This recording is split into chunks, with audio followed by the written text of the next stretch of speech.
You're standing in your kitchen, the cupboard nearly bare, still 3 days until the money comes in, and your belly is telling you there's nothing left to eat. But there is. There's more than you think. For most of human history, poor people ate well between meals on pennies, and they made snacks out of the things you throw straight in the trash. I'm going to hand you 25 of those snacks before this is over. Real food, made from flour, water, fat, cornmeal, and the scraps rich folks toss out. My grandmother taught me these when I was a broke young man with holes in my boots, and she learned them in the 1930s when a nickel had to feed a family. We forgot them, because the grocery store made forgetting profitable. Stay with me, because the last one I'll show you comes straight out of a survival record older than this country, a food that keeps for years without a refrigerator, and it costs almost nothing to make. I still remember standing at her chipped enamel counter, 8 years old, watching her spread bacon grease on a heel of bread and sprinkle it with sugar, and thinking it was the finest thing I'd ever tasted. If you're living paycheck to paycheck right now, this is built for you, because every single one of these was invented by people who had less than you do today. Let me start with bread, because bread was the poor man's plate, his spoon, and his snack all at once. When I was down to my last few dollars in my 20s, bread saved me more times than I can count. And the first snack my grandmother ever made me was so simple. You'll laugh. Sugar bread. A slice of bread, a smear of butter or grease, and a spoon of sugar pressed into it. That's it. In the Great Depression, when families had nothing sweet in the house, this was a child's whole idea of candy. They called it sugar bread or sugar sandwich, and in poor Southern homes it kept children going between thin meals. I made it for myself at 31 years old, sitting alone in a cold apartment, and it took me right back to her kitchen. But there's a cousin to it that's even older, and it filled bellies when there wasn't a crumb of meat in the house. Milk toast. You toast a slice of stale bread, lay it in a bowl, and pour warm milk sweetened with a little sugar over the top. Doctors in the 1800s actually fed milk toast to the sick and the elderly because it was gentle and cheap. My grandmother ate it as a girl when there was nothing else, and she swore it was the most comforting thing on earth on a freezing night. Now here's where it gets interesting, because these next two make people wince today, and I understand why. The ketchup sandwich and the mayonnaise sandwich. Bread, and nothing but a smear of ketchup or a smear of mayonnaise. During the 1930s and again during the war, when meat and cheese were luxuries most families simply couldn't afford, this was lunch. It sounds like poverty, and it was. But a mayonnaise sandwich on soft bread is real food with real fat and calories, and it kept working men on their feet. I ate more of them than I'll admit to when I was between jobs, and they carried me. That's 4 snacks already, and every one of them costs less than a quarter to make. But I want you to understand why you never learned these, because it isn't an accident. Somewhere along the way, somebody figured out there was no money to be made in a slice of bread with sugar on it. You can't put a shiny wrapper on it. You can't advertise it during a ball game. The whole snack aisle, that towering wall of chips and cookies and crackers, only makes sense if you first forget that you can feed yourself for pennies. So they made sure we forgot. They filled our heads with brand names and our carts with air and salt, and they quietly buried the knowledge that our own grandparents used every single day. The recipes didn't die because they stopped working. They died because nobody could profit from you knowing them. And that brings me to corn, because corn was the second great pillar of the poor man's snack table, and this is where the real magic starts. Long before there was a single potato chip in a single bag, poor people in America were eating corn a dozen different ways, and most of them cost almost nothing. Corn was cheap. Corn grew everywhere, and a bag of plain cornmeal could turn into a week of snacks in the hands of someone who knew what they were doing. My grandmother knew. Start with the Johnny cake, sometimes called the hoe cake. It's nothing but cornmeal, salt, and boiling water, mixed into a batter and fried in a hot greased pan until the edges go crisp and golden. Soldiers in the Revolutionary War ate these. Field workers ate these. The name hoe cake comes from the story that men cooked them on the flat of a garden hoe held over the fire. I make them to this day, and for about 15 cents of cornmeal I get a stack of hot, crisp cakes I can eat with a drizzle of syrup or a pinch of salt. But corn had a second life, and this one I love even more. Fried cornmeal mush. You cook cornmeal into a thick porridge, pour it into a pan, and let it set overnight until it's firm as a brick. In the morning, you slice it, fry the slices in a little grease until they're brown and crisp on the outside and soft in the middle, and eat them with molasses. This was breakfast and snack for millions of families in the 1800s and straight through the Depression. It stretches one pot of cornmeal across 2 whole days. When I first tried it, I honestly didn't believe something that cheap could taste that good. I was wrong, and I've made it every winter since. Then there's popcorn, and I don't mean the microwave bag that costs $1 and disappoints you. I mean real popcorn kernels, which come out to pennies a bowl. Popcorn is one of the oldest snacks on the continent, eaten here for thousands of years. And during the Great Depression, it was one of the few treats poor families could still afford. When money got tight, popcorn sales actually went up, because a whole family could snack all evening on a handful of kernels and a bit of grease and salt. I keep a jar of kernels in my cupboard right now, and a big bowl costs me less than a nickel. That's 7 snacks, and we've spent maybe 50 cents. But I can already hear the doubt creeping in, because I felt it too. You're thinking these still cost money you might not have this week. You're thinking, that's fine for a man with a full bag of cornmeal, but my cupboard is bare. So let me talk straight to you now, the one with almost nothing left, because this next part I built for exactly you. I'm going to show you snacks that cost you nothing at all, made entirely from food you are already throwing in the garbage. Not cheap food, free food. Food you paid for once and then tossed without thinking, because nobody ever taught you it was food. Start with potato peels. When you peel potatoes, you throw those skins away, don't you? Stop. Toss those peels in a little hot grease with salt, fry them until they curl and crisp, and you have potato chips. Real ones. Better than the bag.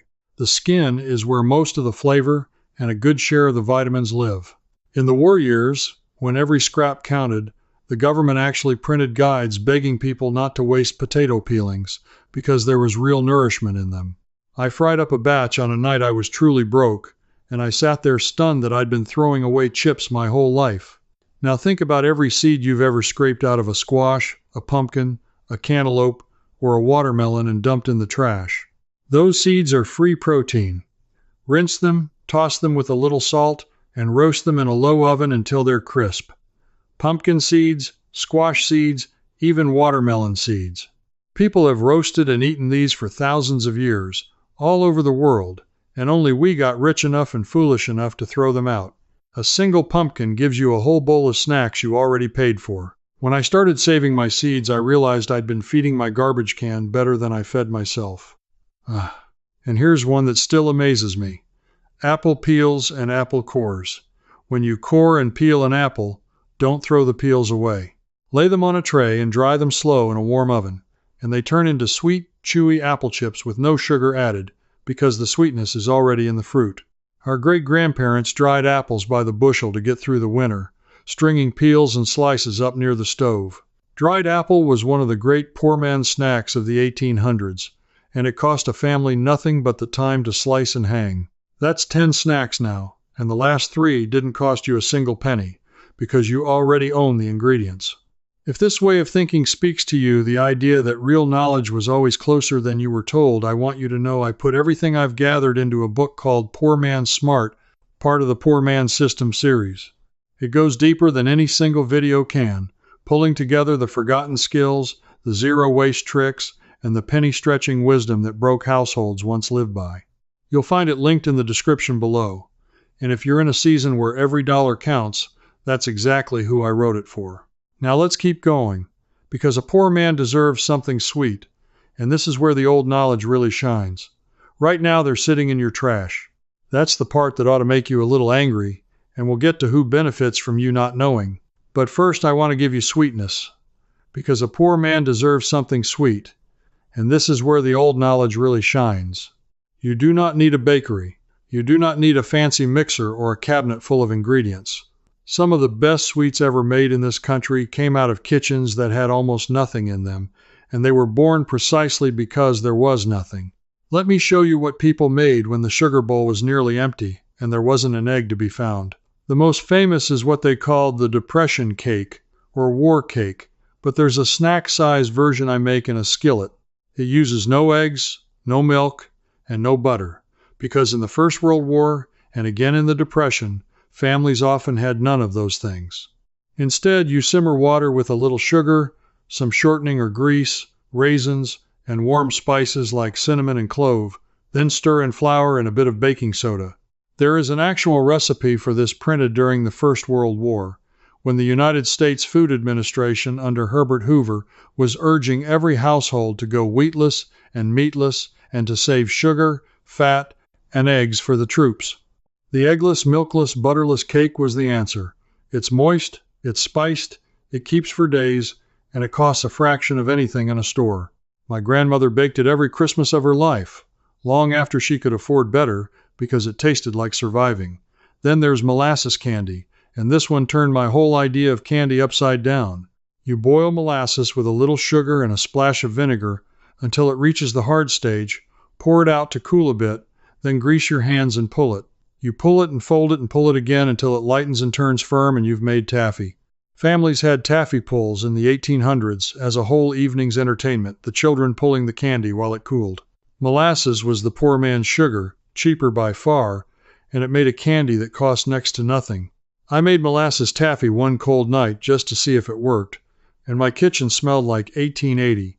But the one that truly stopped me in my tracks was the pie made from nothing. They called it water pie, and there's a cousin called vinegar pie. When there was no fruit in the house, no cream, nothing to fill a crust with, poor cooks made a filling out of water, sugar, flour, a little butter, and vanilla, poured it into a crust, and baked it. The flour thickens it as it bakes into something like a custard, sweet and trembling. Vinegar pie uses a splash of vinegar to fake the tang of lemon, because a real lemon was a luxury a poor family in the countryside almost never saw.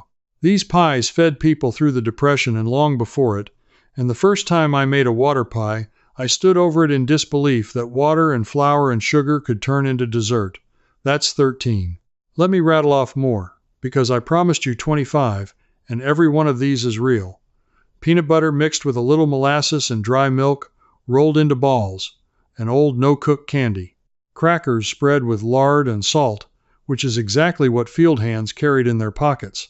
Cornbread crumbled into a glass of cold buttermilk, eaten with a spoon, which my grandfather called his supper more nights than not.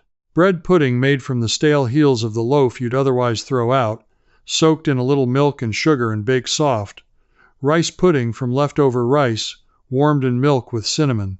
A raw onion sandwich with salt and pepper, sharp and filling, which men ate by the thousands in the lean years. A tomato sandwich with a little sugar in summer. Boiled peanuts, simmered soft in salty water, a snack poor Southern families have loved for well over 100 years. And here's the thing that ought to sit heavy with you. Not one of those snacks needs a factory. Not one of them needs a brand. Every last one was invented by a person who was broke, standing in a kitchen with almost nothing, refusing to go hungry. That knowledge belonged to us. It was ours, passed hand to hand, grandmother to grandchild, for generations. And it was taken from us on purpose. Think about who profited when we forgot. The moment we stopped believing we could feed ourselves for pennies, we had to buy the answer. Every dollar you've ever spent on a bag of chips is a dollar you spent because someone convinced you that you couldn't just fry a potato peel. They didn't invent better food, they invented better forgetting. They spent fortunes teaching us to be helpless in our own kitchens, because a helpless customer is a loyal one. The old snacks didn't lose because they tasted bad or cost too much. They lost because there was no advertising budget behind a slice of sugar bread and a giant one behind everything meant to replace it. But here's what they didn't count on. In poor households, out in the country, in kitchens where money was always short, people kept making these anyway. They never stopped. The knowledge went quiet, but it never died. It survived in the hands of women like my grandmother, who kept frying cornmeal mush and pulling molasses candy long after the world told her she was old-fashioned. And because she kept it alive, I can hand it to you right now. That's how this works. That's how it's always worked. The people with the least kept the wisdom the longest. Now, I want to give you the one I promised at the very beginning. The snack from a survival record older than this country. The food that keeps for years without a refrigerator. This is the finale, And once you know it, you'll never look at hard times the same way. It's called pemmican. And before you decide you've heard of it, let me tell you what it actually is and where it comes from, because almost nobody alive today has ever tasted the real thing. Pemmican was the great survival food of the indigenous peoples of North America, made and perfected over countless generations long before any European set foot here. The word itself comes from the Cree language, from a root meaning fat or grease. The method is almost unbelievably simple, and that simplicity is exactly why it was buried and forgotten in a world that sells you refrigeration and expiration dates. You take lean meat and you dry it, slow and low, until it's hard and brittle and every bit of moisture is gone. Then you pound that dried meat into a coarse powder. Separately, you melt down fat, the good rendered fat, and you mix the powdered meat and the melted fat together in near equal parts. If you have dried berries, you pound those in too. You press it all together and let it set. That's pemmican. Dried meat, rendered fat, maybe a few dried berries, nothing else. And here is the part that stops people cold. Because there is no moisture left, and because the fat seals the whole thing, pemmican does not spoil. It keeps for years. Some records tell of it keeping for decades. When the fur traders and Arctic explorers of the 17 and 1800s needed a food that could survive brutal cold, endless travel, and no way to keep anything fresh, they didn't invent something new. They turned to pemmican, the food the tribes had already perfected. The great fur companies bought it and traded it by the ton because it was the most concentrated, longest-lasting, most portable food known. A small brick of it could keep a working man going through a full day of brutal labor because it's almost pure energy, protein and fat packed together with nothing wasted. Think about what that means for you. In a world where you're told you must have a refrigerator running day and night, a freezer full of expensive meat, and a shelf of snacks with dates stamped on them, here is a food that a broke person can make at home from cheap cuts of meat and rendered fat, and it will outlast anything in your kitchen.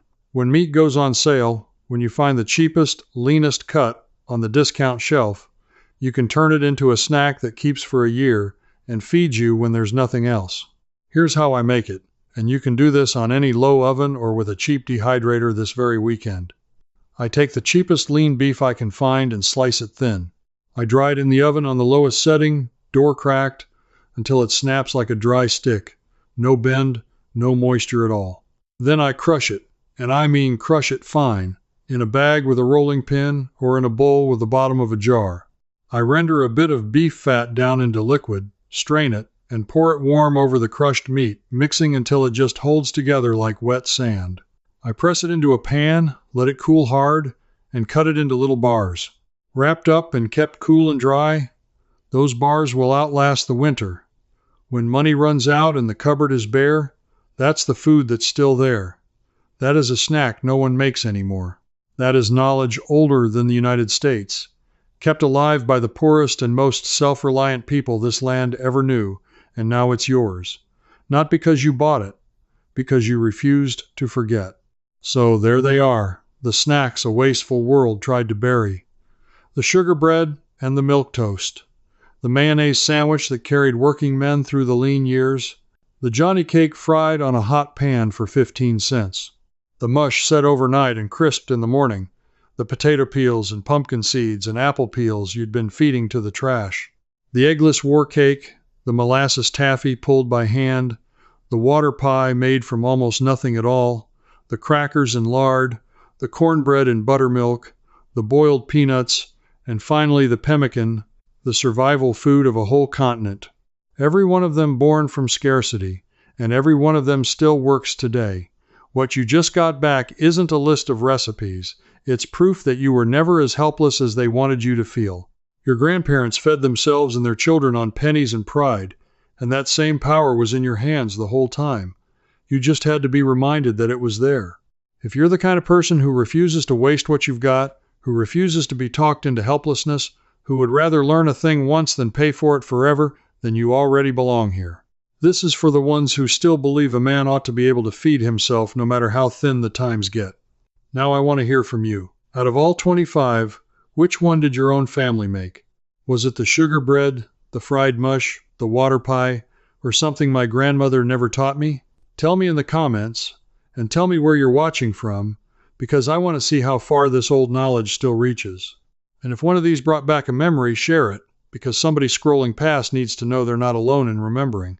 Subscribe and stand with the rest of us who are quietly taking this knowledge back, one forgotten trick at a time, because a spending world spent a long time trying to make us forget it.